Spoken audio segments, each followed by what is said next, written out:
So I decided to make a quick little video of what I'm working on today. So this is my Kawasaki Vulcan 750. It's like 98, 96, I don't know, it's old. So it's not been operational for a few years. And what I basically have is this carburetor. Yeah, it's literally that big. That used to be right there. As you can tell, it fits in there tight. So, if you're ever working on a Vulcan 750 and you need to clean the carburetor, you need to replace the carburetor, it's broken, it won't start, I don't know, whatever. What you're gonna have to do is first take off the seat.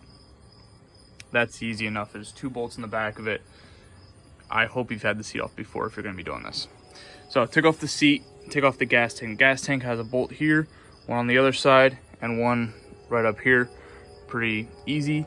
And then where your petcock is, on the bottom of the gas tank, is like around here.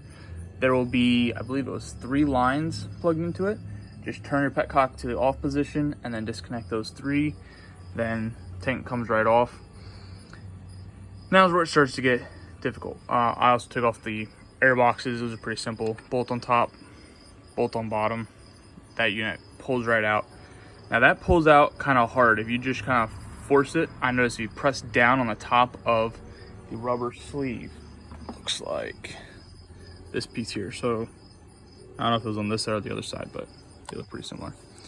Basically, just press down on this and it will give this a gap so you can kind of yank it out of there and that rubber will come right off. Now, what I would recommend for anyone that needs to work on the carburetors of this is to replace the carburetor with this kit I got on eBay.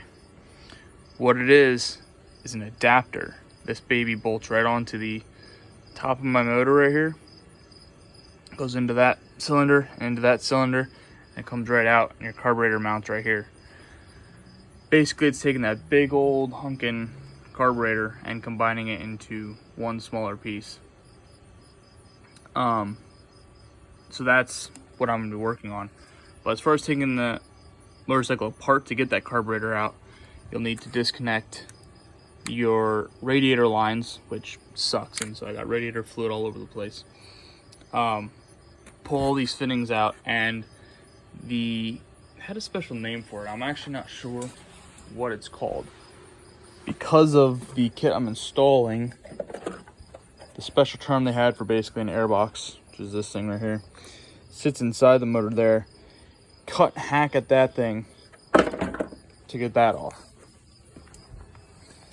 I did that actually last because I wasn't sure if I would need it or not, and I decided, yeah, it's not going to work with the setup I'm doing, so I'm going to have to custom do that from once I get the carburetor on and run air lines.